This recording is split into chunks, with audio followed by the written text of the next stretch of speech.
Raskolnikov ficou muito tempo sem saber da morte da mãe, apesar de ter começado a se corresponder com Petersburgo desde a sua partida para a Sibéria. Isso era feito por intermédio de Sônia, que escrevia escrupulosamente todos os meses para Petersburgo, para a morada de Razumikin, e recebia respostas de Petersburgo. A princípio, as cartas de Sônia pareceram a Dunya e a Razumikin um tanto secas e pouco satisfatórias, mas por fim concordaram ambos que seria impossível escrever melhor, porque por aquelas cartas, no fim das contas, fazia uma completa e exata imagem da sorte do seu infeliz irmão. No fim de contas, as cartas de Sônia respiravam a mais concreta realidade, a mais simples e clara descrição de todo o quadro da vida de Raskolnikov como presidiário.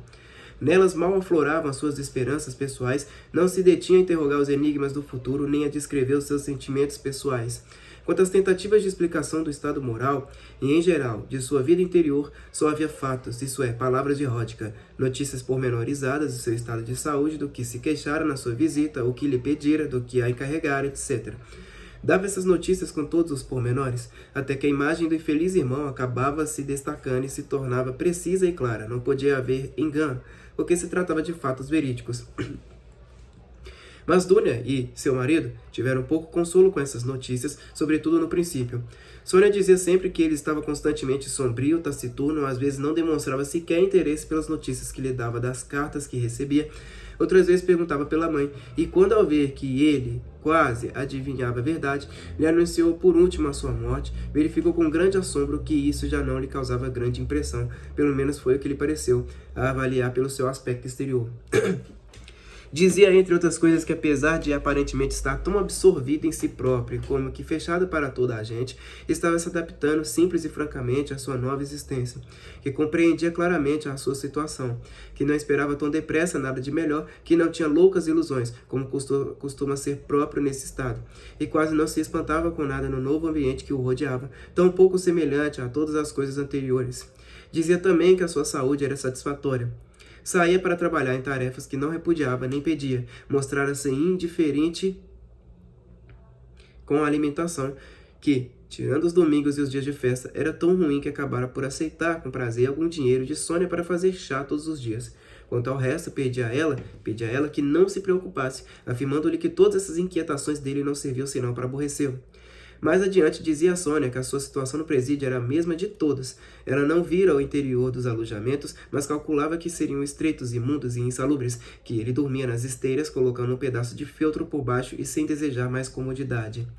Mas o fato de viver tão tosco e pobremente não obedecia a nenhum plano ou intenção premeditados, mas simplesmente a um descuido ou indiferença por sua sorte.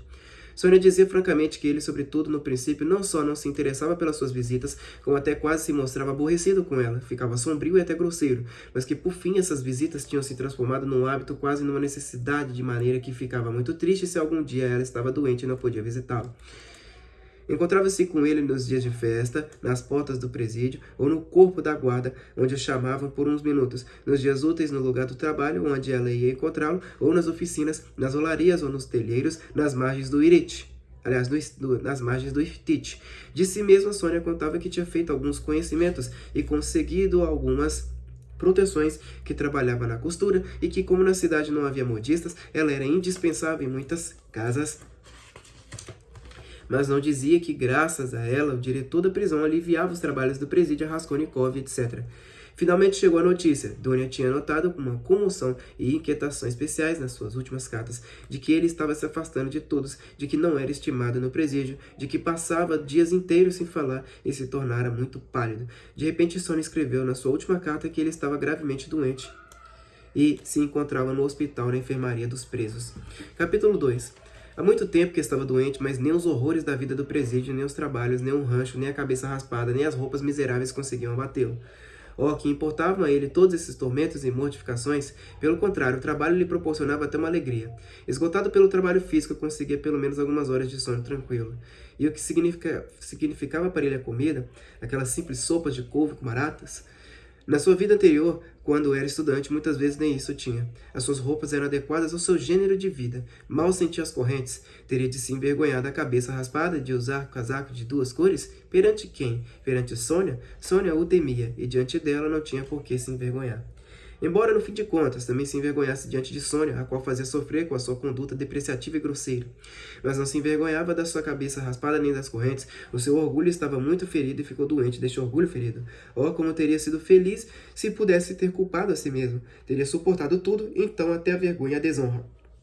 Mas julgava-se severamente, a sua nítida consciência não via nenhum horror particular no seu passado, a não ser talvez simplesmente no fracasso que poderia ter acontecido a qualquer um. Sobretudo sentia vergonha de que ele, Raskolnikov, inábil e absurdamente devido a uma sentença do destino cego, fosse obrigado a se conformar e se inclinar perante o absurdo dessa sentença, caso de alguma maneira quisesse estar tranquilo. Uma inquietação sem objetivo nem finalidade no presente e no futuro, apenas um interrupto sacrifício que não conduziria a eis o que lhe restava no mundo. E que importava que dentro de 8 anos ele tivesse apenas 32 anos e pudesse recomeçar sua vida? Para que viver? A que aspirar? Para que se esforçar? Viver só por viver? Mas 1000 vezes antes já, ele tinha estado disposto a dar sua vida por uma ideia, por uma ilusão, até por um sonho. A simples existência sempre tinha significado pouco para ele. Sempre aspirará a mais. Talvez só pela força de seu desejo chegar a se sentir então um homem ao qual era permitido mais do que aos outros. Se o destino ao menos tivesse lhe enviado um arrependimento lancinante que lhe devorasse o coração e lhe tirasse o sono, um arrependimento desse perante cujos espantosos sofrimentos uma pessoa pensa em se enforcar ou se atirar na água, oh, como teria se alegrado. Torturas e lágrimas, isso também era vida, mas ele não se arrependia da sua culpa. Quando muito teria se enfurecido pela sua estupidez, como se enfurecera antes pelas suas inábeis e desajeitadas ações que o tinham levado ao presídio. Mas agora que tinha já caído em si, podia de novo com toda a liberdade julgar e rever todos os seus atos anteriores, e não os considerou de maneira nenhuma tão inábeis e estúpidos como tinham parecido antes naquele tempo fatal. Em que, pensava, a minha ideia era mais estúpida que outras ideias e teorias que correm e se entrechocam pelo mundo e assim continuarão fazendo enquanto o mundo existir? É preciso encarar o caso com um olhar completamente independente, amplo e livre das influências cotidianas para que a minha ideia já não pareça tão absurda. Ó negadores e sábios de meia tigela, por que param no meio do caminho? Ora vejamos, por que a minha conduta lhes parece tão ignominiosa? Dizia consigo mesmo, porque fui um criminoso? Que significa a sua criminalidade? A minha consciência está tranquila. É claro que houve um crime de pena capital. É claro que a letra da lei foi infringida e sangue foi derramado. Pois bem, tome a minha cabeça pela letra da lei, e basta. É claro que neste caso, até muitos benfeitores da humanidade que não receberam o poder por herança, mas o conquistaram, teriam merecido o castigo desde os seus primeiros passos. Mas esses indivíduos seguiram adiante e depois tiveram razão ao passo que eu não resisti e, portanto, não tinha direito a dar esse passo. Era unicamente nisso que ele se reconhecia culpado, em não ter persistido e em ter ido se denunciar. Sofria também perante esta ideia. Por que não se suicidar então? Por que estiveram ali à beira da água e optaram por ir se denunciar? Será que o desejo de viver era tão forte e fosse tão difícil vencê-lo? Mas Svidrigailov, que temia tanto a morte, não vencera? Fazia essa pergunta com dor e não podia compreender que naquele momento, quando estava à beira do rio, já pressentisse em si mesmo e nas suas convicções um erro profundo. Não compreendia que aquele pressentimento podia ser o anúncio de uma futura crise na sua vida, da sua futura ressurreição, da sua futura nova maneira de ver a vida. Preferia ver nisso simplesmente o peso cego do instinto do qual não pudera se desprender e que também não tinha forças para rebaixar devido à sua fraqueza e insignificância. Olhava para seus companheiros de presídio e ficava espantado. Como todos eles amavam a vida, como a apreciavam, parecia até que no presídio a amava e estimava ainda mais, de que, quando estavam livres, quantos sofrimentos terríveis e mortificações não suportavam alguns deles, por exemplo, os vagabundos. Mas será que significava tanto assim para eles um pequeno raio de sol, um bosque calmo, uma fonte fresca, além vislumbrada 3 anos atrás e com a qual o vagabundo sonha como se sonhasse com um encontro com a sua amada e a ver em sonhos com a relva verde à volta e um passarinho cantando numa árvore? Continuando as suas explorações, descobria exemplos ainda mais inexplicáveis. No presídio, no ambiente que o rodeava, não reparava certamente em muitas coisas e até não queria de maneira nenhuma reparar nelas. Vivia de olhos baixos para ele, olhar era repugnante, odioso, mas por fim muitas coisas começaram a lhe causar admiração, e quase sem querer ele começou a reparar naquilo em que antes nem sequer suspeitara. De maneira geral, o que mais o assombrou foi o tremendo e intransponível abismo que havia entre ele e todos os outros. Era como se todos eles fossem de outra nação. Ele e eles olhavam-se entre si com desconfiança e antipatia. Ele sabia e compreendia as razões gerais de semelhante desacordo, mas nunca teria pensado antes que essas razões fossem tão verdadeiramente fundas e fortes. No presídio havia também exilados poloneses, criminosos políticos. Estes consideravam toda aquela gente como uma relés população e os olhavam por cima do ombro, mas Raskolnikov não os via assim. Via claramente que aquela população, sob mais de um aspecto, era muito mais inteligente que os próprios poloneses. Havia russos ali que também desprezavam aquela gente. Um ex-oficial e 2 seminaristas. Raskolnikov percebia claramente seu erro. Não que Não o queriam e todos o evitavam. Acabaram até por odiá-lo, porque, não sabia, desprezavam-no, riam dele, riam do seu crime aqueles que eram mais criminosos do que ele. Tu és um fidalgote, diziam-lhe. Não estava certo que tu saísses pela rua com uma machadinha? Isso não é próprio de um senhor. Na segunda semana da quaresma, foi a sua vez de fazer as devoções juntamente com os do seu alojamento. Foi à igreja e rezou em conjunto com os outros. Mas sem que soubesse por que, armou-se uma briga. Caíram todos com raiva sobre ele. Tu és um ateu, tu não acreditas em Deus? Gritavam-lhe. Temos que te matar. Nunca falaram com ele sobre Deus nem sobre a fé, mas queriam matá-lo por ser ateu. Ele se calou e não fez objeção. Um dos presos se atirou sobre ele furioso. Raskolnikov esperou tranquilamente e em silêncio não arqueou as sobrancelhas e nem sequer uma das suas feições se contraiu. A sentinela conseguiu intervir a tempo. Se não fosse isso, teria corrido sangue. Havia outro ponto que se tornara insolúvel para ele. Por que todos amavam tanto Sônia? Ela não procurava a simpatia deles, eles a encontravam apenas de vez em quando, só nos pontos de trabalho, quando ela ia vê-lo por um minuto. E, no entanto, todos já a conheciam, sabiam que ela fora para lá atrás dele, sabiam como e onde vivia. Ela não lhes dava dinheiro nem lhes fazia serviços especiais. Somente uma vez no Natal levou um donativo para todo o presídio, pastéisinhos e empadões. Mas pouco a pouco, entre eles e Sônia, foram se estabelecendo relações um pouco mais estreitas. Ela escrevia cartas para os pais deles e as colocava no correio. Quando os pais ou as mães vinham à cidade, deixavam por indicação deles os objetos e até o dinheiro que eles traziam nas mãos de Sônia. As mulheres deles e as noivas conheciam Sônia e a visitavam. E quando ela aparecia nos campos de trabalho à procura de Raskolnikov, ou se encontrava com a leva de presos que iam para o trabalho, todos lhe tiravam os gorros, todos se inclinavam. Matutka, Sofia Semyonovna, és a nossa mãe, terna e delicada. Diziam aqueles presidiários brutais estigmatizados à frágil e delicada criatura. Ela corria, e todos achavam graça na sua maneira de andar e se viraram para olhá-la, seguindo-a com os olhos enquanto caminhava e dizendo galanteios. Elogiavam-na até por ser tão pequenina, elogiavam-na sem nem mesmo saberem por quê. Iam falar com ela até para que os tratasse. Ele ficou no hospital todo o final da quaresma e a semana da paixão. Quando já estava restabelecido, recordou seus sonhos dos momentos em que estivera com febre e delirando. Durante a sua doença, sonhou que o mundo todo estava condenado a ser vítima de uma terrível, inaudita e nunca vista praga que, originária das profundidades da Ásia, cairia sobre a Europa. Todos seriam que morrer, exceto alguns, muitos poucos escolhidos. Surgiram novas triquinas, seres microscópicos que se introduziram no corpo das pessoas, mas esses parasitas eram espíritos dotados de inteligência e de vontade. As pessoas que eram atacadas por eles tornavam-se imediatamente loucas, mas nunca os homens se consideraram tão inteligentes e perseverantes como se consideravam os que eram atacados pela moléstia. Nunca consideraram mais infalíveis os seus dogmas, as suas conclusões científicas, as suas convicções e crenças morais. Aldeias inteiras, cidades e povos inteiros foram contagiados e enlouqueceram. Todos estavam alarmados e não se entendiam uns aos outros. Todos pensavam ser os únicos senhores da verdade e só sofriam ao verem a dos outros e davam socos no peito, choravam e ficavam de braços caídos. Não sabiam a quem nem como julgar. Não conseguiam entrar em acordo sobre o que era bom e o que era mal. Não sabiam a quem acusar e nem a quem defender. Agrediam-se mutuamente, impelidos por um ódio insensato. Armavam-se contra os outros em exércitos inteiros. Mas os exércitos, uma vez em marcha, começavam de repente a destroçarem a si mesmos, as fileiras se desfaziam, os guerreiros se lançavam uns contra os outros, mordiam-se e devoravam-se entre si. Nas cidades o alarme tocava o dia inteiro, todos eram chamados, mas quem os chamava e para que os chamavam ninguém sabia e todos andavam assustados. Abandonaram os ofícios mais comuns porque cada qual preconizava sua ideia, seus métodos, e não conseguiam chegar a um acordo. A agricultura também foi abandonada. Em alguns lugares, homens reuniam-se em grupos, faziam certas combinações e juravam não se zangarem, mas começavam imediatamente a fazer uma coisa completamente diferente da que tinham acabado de combinar. Acusavam-se mutuamente, brigavam e se degolavam. Houve incêndios, fome, tudo e todos se perderam. E essa tal peste crescia e cada vez avançava mais. Somente alguns homens conseguiram se salvar em todo o mundo, homens puros e escolhidos, destinados a dar início a uma nova linhagem humana e a uma nova vida, a renovar e a purificar a terra, mas ninguém via esses seres em parte alguma, ninguém ouvia sua palavra e a sua voz. Raskolnikov aborrecia-se que esse delírio absurdo perdurasse tão triste e dolorosamente nas suas recordações, que demorasse tanto a se apagar a impressão desses desvarios febris.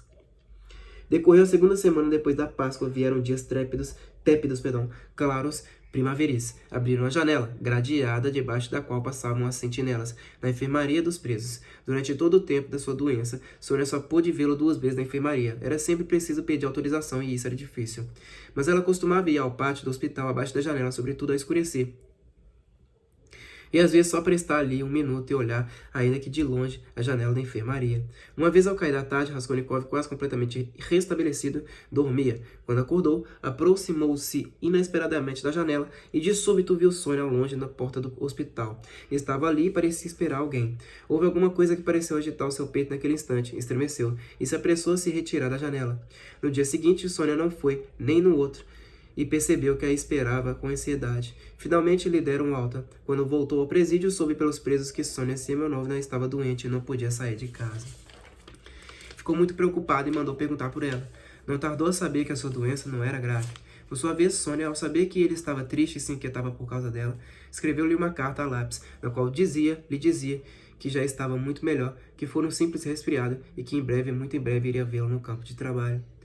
Tornou a fazer um dia morno e claro. Na manhã seguinte, às 6, ele se encaminhou para o trabalho na margem do rio, onde debaixo de um telheiro estava instalado o forno para o calcário, ao qual o tinham destinado. Enviaram para lá, ao todo, 3 operários. Um dos presos foi com a sentinela ao forte buscar uma ferramenta. Outro pôs-se a preparar a lenha para aquecer o forno.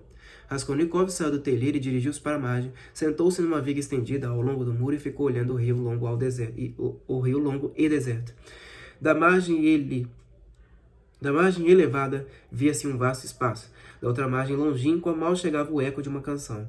Ali na estepe infindável, banhada pelo sol, apareciam pontos negros quase imperceptíveis, as tendas dos nômades.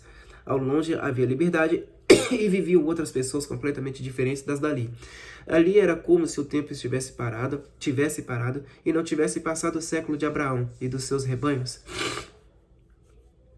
Raskolnikov permanecia sentado e olhava fixamente sem desviar os olhos. Seu pensamento transformou-se em um desvario, numa contemplação. Não pensava em nada, mas uma certa tristeza o comovia e afligia. De repente, Sônia apareceu junto dele.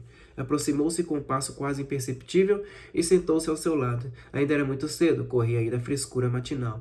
Ela usava uma capa pobre e velha e um lencinho verde. Seu rosto ainda mostrava sinais da doença, emagrecera, estava pálida, com as feições vincadas. Sorriu-lhe afetuosa e alegremente, mas como de costume estendeu-lhe timidamente a mão. Estendia-lhe sempre a mão com timidez, às vezes quase nem chegava a lhe dar a mão completamente, como se receasse um fracasso. Ele aceitava sempre a mão dela, como se o fizesse de má vontade. Parecia sempre pegá-la com contrariedade e às vezes mantinha um silêncio obstinado durante todo o tempo da sua visita. E então ela tremia diante dele e ia embora profundamente triste, mas agora suas mãos não se soltaram. Ele lhe lançou um olhar rápido, não disse nada e baixou os olhos. Estavam a sós, ninguém os via. A sentinela tinha se afastado naquele momento. Como aquilo aconteceu, nem eles mesmos sabiam, mas de repente houve alguma coisa que pareceu se apoderar dele e fez com que ele se deitasse aos pés dela. Chorava e abraçava os seus joelhos. No primeiro momento ela ficou muito assustada e o seu rosto tornou-se pálido como de uma morta. Saltou do seu lugar e, tremendo toda, ficou olhando para ele, mas compreendeu tudo imediatamente naquele mesmo instante. Nos seus olhos brilhou uma infinita felicidade. Compreendia e para ela já não havia dúvida de que ele a amava infinitamente e que chegara finalmente o momento. Quiseram falar, mas não conseguiram. Havia lágrimas nos seus olhos. Estavam ambos pálidos e abatidos, mas naqueles rostos doentios e pálidos já brilhava a aurora de um futuro renovado, de uma plena ressurreição para uma nova vida. O amor os ressuscitava. O coração de um continha infinitas fontes de vida para o coração do outro. Resolveram esperar e ter paciência. Ainda lhes faltavam 7 anos, e até então, quantos sofrimentos insuportáveis e quanta felicidade infinita. Ele ressuscitara e sabia disso, sentia em todo o seu ser renovado, e ela vivia unicamente da vida dele. Na noite desse mesmo dia, quando já tinham fechado os alojamentos, Raskolnikov estava deitado nas esteiras e pensava nela. Nesse dia até lhe pareceu que todos os presos que antes tinham sido seus inimigos já o olhavam com outros olhos. Até falava com eles e eles respondiam afetuosamente. Agora recordava isso, mas não devia ser assim. Não deveria talvez agora mudar tudo? Pensava nela. Lembrava-se de como a mortificara continuamente, destroçando-lhe o coração. Recordava o seu rostinho pálido, mas agora essas recordações quase não o afligiam. Sabia com que infinito amor ia recompensar suas dores. E o que eram agora todos aqueles sofrimentos do passado? Tudo, até o seu crime, até a sua condenação e deportação, lhe pareciam nessa primeira exaltação um fato exterior, alheio, como se não tivesse relação com ele. Aliás, nessa noite não conseguia pensar longa e fixamente em nada, concentrar o pensamento em coisa alguma, tampouco conseguia resolver então conscientemente o que quer que fosse. A única coisa que fazia era sentir, em vez da dialética surgia a vida, e na sua consciência devia se elaborar algo totalmente distinto. Tinha o evangelho debaixo da almofada. Pegou-o maquinalmente. Aquele livro era dela, pois era o mesmo em que lera o trecho da ressurreição de Lázaro. Nos primeiros tempos do presídio, pensava que ela iria importuná-lo com a religião e que se poderia falar do evangelho e aborrecê-lo com o livreco. Mas, para o seu maior assombro, nenhuma só vez ela lhe falou nisso, nenhuma vez sequer lhe propôs o evangelho. Foi ele quem lhe pediu um pouco antes de ter adoecido e ela o levou em silêncio. Até então ele nem sequer o abrira. E também não o abriu naquele momento, mas ocorreu-lhe um pensamento. A crença dela não poderia naquele momento ser a dele também? Pelo menos os seus sentimentos, as suas aspirações. Ela também passou comovida todo aquele dia e à noite voltou a ficar doente. Mas estava tão feliz que a sua felicidade quase a assustava. 7 anos, só 7 anos. No princípio da sua felicidade, houve alguns momentos em que estiveram dispostos a considerar aqueles 7 anos como 7 dias. Ele nem sequer sabia que a vida nova não lhe seria dada de graça, mas que ainda teria de pagar muito caro por ela, pagar por ela com uma grande façanha no futuro. Mas aqui já começa uma nova história, a história da gradual renovação de um homem, a história da sua transição progressiva de um mundo para o outro, do seu contato com uma nova realidade, completamente ignorada até então. Isto poderia ser o tema de uma nova narrativa, mas a presente narrativa termina aqui. Fim. Bom, pessoal, essa foi a leitura do livro Crime e Castigo, do autor Fyodor Dostoiévski. Espero que vocês tenham apreciado ela até aqui. Muito obrigado a todos vocês, até a próxima e falou!